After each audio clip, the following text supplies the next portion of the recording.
Just what about the market itself? Because we see on the hardware side, like us and the module vendors and the box vendors, tremendous growth this year. Why is it now? Why now? Because we've been talking about this for 12, 15 years about, the oil and gas industry, the medical devices, and, the opportunity that it's bringing. Have you guys seen the same? Why do you think it's now? And is it global? Or is it just the US that seems to be penetrating this? Alex? Sure, yeah. So I think there's definitely an acceleration. I don't think we're at the hockey stick level yet, but it's definitely acceleration. And part of it is this, it's like a nuclear armament, right? If the Russians have a nuclear bomb, we got to have one, and if they have 100, we got to have 1,000, and so on. So you can't, again, going back to the Uber example, if you're competing with Uber and you don't have an app and you don't have a fleet that's available in 5 minutes or less, then why are you in business, right? So the new company that comes into market with an IoT solution raises the bar for everybody. And then everybody has to adopt it. Look at UBI, usage-based insurance, right? Progressive launched that. Nobody paid any attention for it for several years, but now they have such high penetration that if you're an insurer, all you're left is with the bad drivers, because that's the guys that Progressive did not accept, right? So you can't not be in that business. So I think and again, your solution is you have to launch a UBI program, and you've seen that with Esurance and everybody else, farmers and everybody else launching similar things. So again, it's great for us. We're selling devices to a lot of these guys, but again, the big winner is not the interim solution. It's the guy who actually comes up with a completely new business model and changes the entire industry. And again, I think Uber did an excellent job at kind of decimating the taxi industry and doing it globally. They just raised $1 billion just for China, just to launch it, just for the launch, $1 billion. So I think you're seeing the war chest that the companies are, and again, it's an IoT company. It's not a taxi company, all right? It's an IoT company. So you're seeing the war chest that Ericsson and a bunch of other big guys, Cisco, they're all committed to the space, committed to deploying tens of billions of dollars in the space. So we're all benefiting from it, and it's great. But if you want to really be like the next rocket, to change the business model. I think it's because you got three prongs here. You got the device, you got the connectivity, and you've got the solution. The industry is mature enough now that the three moving parts are getting good enough and sophisticated enough and coming together that we're getting the critical mass that are starting to affect all these changes. There's a while that the devices weren't robust enough or cheap enough, and then the network connectivity was too expensive or there wasn't enough coverage. And the solutions are just getting better and smarter all the time. And I think all those things coming together, we're really at that point, at that inflection point where you're seeing the growth. And new industries are being born every day, like what Uber did. But I think even the transition of old historical industries is very impactful. And every industry will be touched by getting this data out of those machines and whatever it is they're doing, and then analyzing it effectively. Yeah, I agree, and I think what I'm seeing, I'm one of those box builders that you said, right? And what I'm seeing is kind of the transformation, a little bit of the transformation. I think Alex talked about M2M versus IoT, and what I see is, the last few years we all kind of understood what M2M was, and we saw, guys trying to create, fleet management, asset tracking, different verticals. And what I see more and more is kind of an acceptance from businesses, from especially old school businesses, that connectivity and IoT is a way to solve their business problems. A lot of those big companies were risk averse at one point, even a year ago. But as they see more and more of this stuff going on, now you see not only these verticals, but I have fleet management, and I want to connect also the assets, and I want to connect my driver behavior stuff, and I want to get all these pieces together. So I think I'm starting to see a lot more acceptance, especially from the old school business, of this is a way to solve business problem. So I need to put the parts and pieces together to solve the business problem. And exactly what's driving that, it's probably the proliferation that we talked about. But I think it is kind of this move from, okay, we had kind of vertical solutions, now we need to connect everything else You know, in Morey we use this term, another 4-letter acronym that'll get you some value, IoT, the Industrial Internet of Things. You know, as more and more of these companies look at their business process and say, you know, how do I insert, you know, automation and wireless and all this stuff in there to solve some of my problems. Saving people money, essentially, governments and enterprise money. And then okay, so we're looking at, as the hockey stick you mentioned, you know, the last time I was involved in the hockey stick, there was a big burst. But, you know, is it a bubble? And if it is, you know, how long do you think it'll take before it bursts, if at all? Or is it, are we in a more sane hockey stick this time? Well, you know, you only recognize the bubbles after they burst. Right? while you're on the ride, you think it's going to last forever. So, and you know, like we're seeing with the Chinese market, I mean, you never know where the you know, how we're going to pop the bubble. You don't know where it's going to come from, right? So we always get surprised. Oh my gosh, you know, we didn't know it's going to be the real estate market. We didn't know it's going to be the, you know, the housing or whatever. So I think that we are, again, it took 20 years to get to this acceleration, and this is a transformation of billions and billions of devices. Every person on the planet is going to be transformed, and these are huge battles, like the connected home, right? You have Apple, Google, and over 1,000 hub manufacturers, you know, home hub manufacturers competing to dominate that space. Every alarm company on the planet is trying to get there, right? Every phone company is trying to get there. So these are, again, very fierce battles, and because of that, you got a lot of money being deployed on it. So I think the foundation is very broad. It's not like, again, the 2000 bubble where you had whatever, few hundred companies that were basically out of whack or anything else. So I think we have a few more years left on it. Let's put it that way. I'm not saying it's not going to pop, but I think we're in a good place right now. I think we have many decades, because my feeling is that we are in an industrial revolution, and anything that isn't connected will be a brick, and everything in our life will be connected, and I believe it's going to be trillions of things, not the tens of billions of machines, because literally every sensor, every source of information, everything that we can't even imagine in our lives that could be connected will be connected in one way or another, and we'll gather that information. And you know, where's the big money going to be made? It's going to be made in the solutions. It's going to be made in data scientists that know how to do data analytics and what to do with all this stuff. But the bottom line is, I don't see any end in sight, because it's not an artificial bubble. This is new value that's being created every single day, and transforming old industries, creating new industries, and that is really where this whole segment's going, and it's got a really long runway. Yeah, I don't see, what is the term for the Fed? I don't see irrational exuberance here, you know, at least not in the near future. I mean, and you know, I remember the .com days, right? You would say, what? A dating site for plumbers, and it's worth $1 billion. You know, that's I don't get it. You know, I don't get it. And a lot of us, I think, that kind of, you know, was a thought process. But now, when I see some of the solutions and some of the things that are coming together here, going in the future, I don't see that kind of, you know, yeah, companies are you know, you could argue Nest or you know, maybe Uber, you know, is overvalued, but you can't argue with the value that they bring, right? You can't argue with, okay, yeah, it's a really cool, simple solution, and you know, from a valuation perspective, you know, I think, is it a bubble in terms of, you know, the industry is going to die? I don't think so. You know, is it a bubble from a valuation perspective? Maybe, you know, maybe we're headed in that direction in terms of valuations, but definitely not in terms of, you know, the benefit that's brought, you know, to you know, to businesses, to actually to humanity, right? By where this business is going. Okay, so to move on, I suppose, to the topic of the event, entrepreneurial opportunities in IoT. I don't think you're going to get any hints from us, because if we saw one, we'd be doing it, including it in those presentations. But maybe a good way to start is, you know, I see a good way to maybe spurn innovation or spurn ideas. Is you know, tell me what your favorite application has been, an IoT app or idea that you've been excited about. You think, wow, that's a great idea, I wish I thought of that.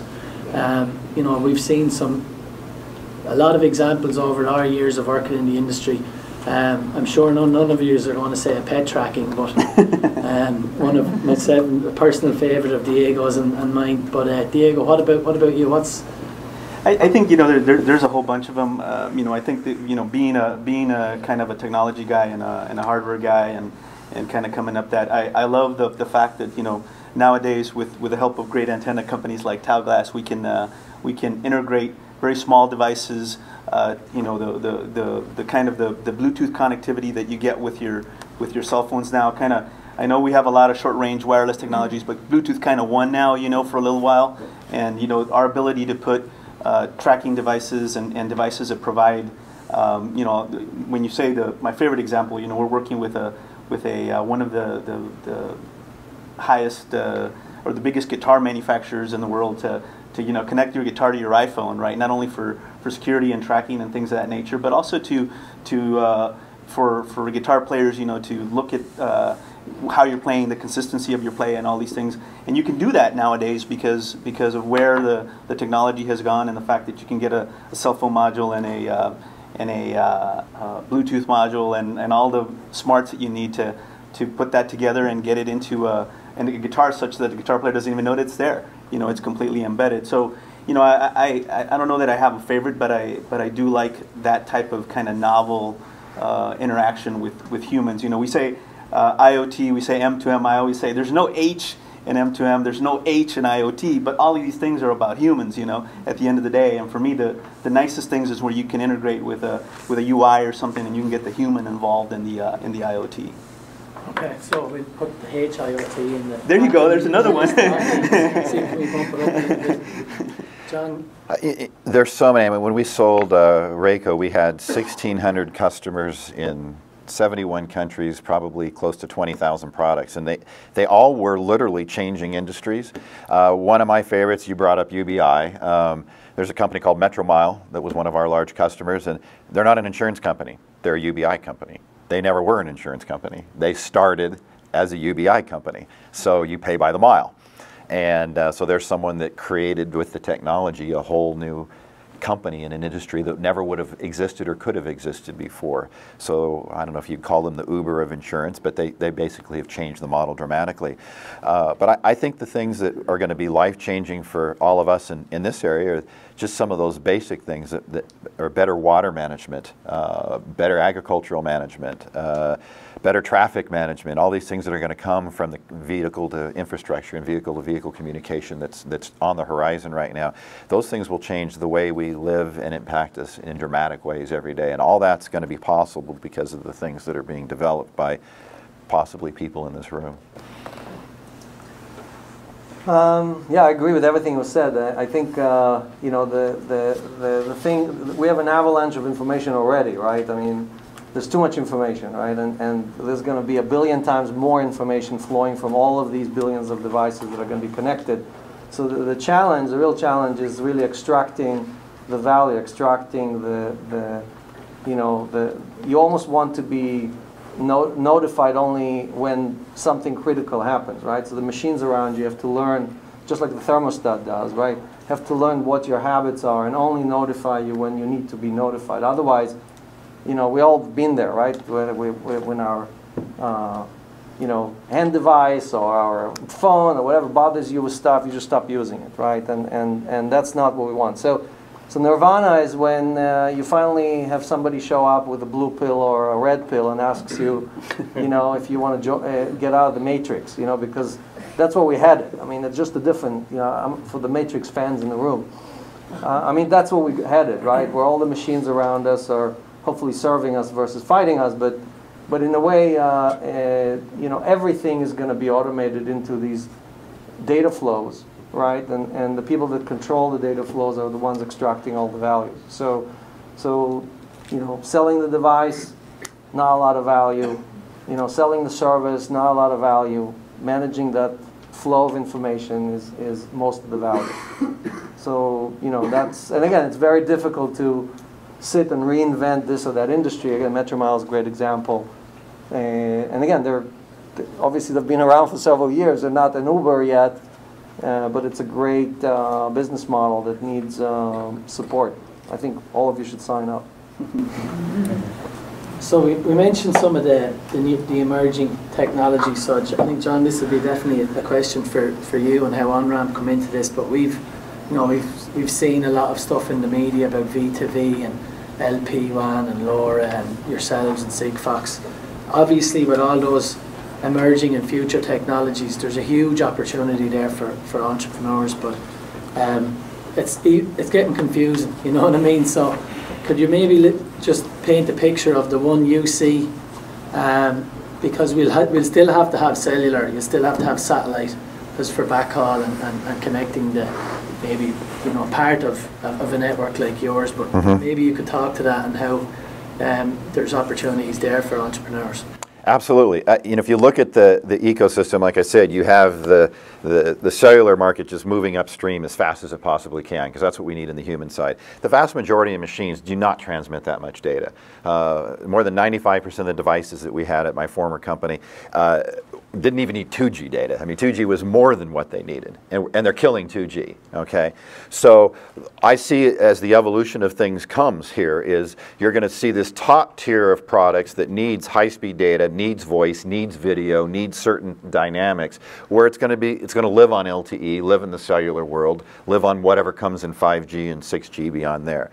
Then you've got down at the low end here maybe some stuff that can live in the LoRa and Sigfox areas, which is a pretty thin sliver because they really don't transmit hardly any data at all. They don't have two-way communication, which is kind of counterintuitive to this whole thing. What we believe we have is the vast majority in the middle, where the 2G world is. Basically everything that lives on 2G can live on our RPMA network, which is our acronym that was designed. And we've been running for 7 years. We have 38 private networks running on 5 continents around the world, proving the fact that it's bulletproof and it works. I mean, we're in closed environments with nuclear power plants, energy companies, municipalities, multi-use networks. So it does work, it works great, and we're going to expand that footprint pretty dramatically in the coming weeks and months. But I believe that you will see different tiers of technologies that will fill different niches in the marketplace, and people have the opportunity to work within those tiers and engineer to those tiers. And I believe that we will have a big segment in the middle of that, but I think cellular will always capture this segment up here. It's just too good and too easy at what it does, and you'll have a few companies down at the other end, but the middle ground here is where the vast majority of the devices are going to live. They live today and will live for the next 10, 20, 30 years, and that's where we plan to play. Okay. Diego, what about you guys? I know we live in a world of cellular and GPS. What about other technologies you see? Well, you know that for us, obviously, when you talk about stuff that is out in the middle of nowhere, satellite is still something that I don't know that there's a satellite company yet that's figured out how to be profitable. I'm not sure if that's ever going to change or not, because there's also this whole dynamic of governments need this because of the military and all of that stuff. But I think that there definitely is a room for the segregated kind of data models, if you will, where you need less data, more data. What I see is the guys that when I started Network Fleet, we ran a fleet management company, and actually I think Verizon still does this for 200 kilobytes a month. Yeah. That was it, 200 kilobytes a month, because we started in the paging network, and that's all we had. And so and it works great. And it works great. It works great. But what happens is once there's this appetite, right? And once people see, okay, this works. Well, why can't you give me this, and why can't you give me that? And to me, it goes back to the business model. When you ask the question, where are the opportunities? There's a lot of cool technology, but at the end of the day, where I see entrepreneurs are successful is when they can solve those business problems. When they can use that to solve, to identify those problems. Like it's hard to get a taxi in New York City. Now it's easy, right? You solved a big, huge problem, and so I think the opportunities for entrepreneurs are there. I agree that the whole data, big data, it's another thing you got to put next to your company if you can. Big data, that makes it worth a lot more. Doubles the valuation. Doubles the value right there. You put big data. That's definitely. But it is definitely if we're talking about entrepreneurs, that's definitely an opportunity. I think. What do you do with all this stuff? What do you do with it, and how do you solve more business problems with it? So, and Alex, I know from working with Digicore in the past, I've always learned a huge amount from those guys as they try and test and you know, implement emerging technologies. What about yourselves? I know, again, you're coming from this Novatel anyway, it's coming from a very cellular world. You know, do you have an opinion on these emerging future technologies and how you can use them? Sure, yeah, I always have an opinion. So, okay. That's what we're enjoying here. Look, there's definitely a proliferation of networks. You have FirstNet coming up. I don't know when it's going to be built, but another example, obviously, is Sigfox, several LoRa deployments.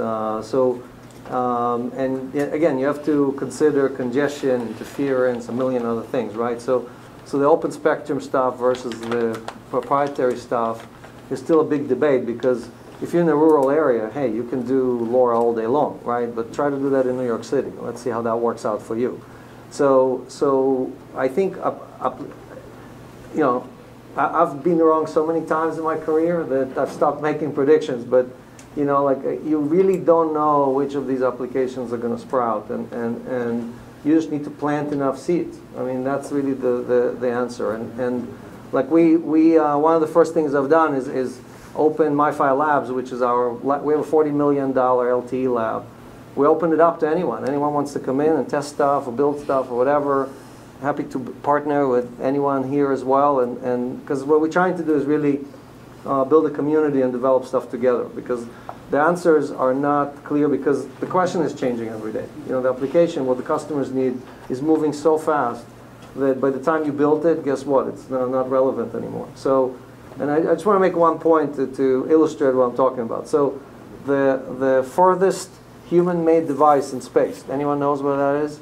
Any suggestions? Voyager. Voyager. Yeah. Over 1 billion miles away, still chirping on a single frequency, over 1 billion miles away. And we can hear it no problem.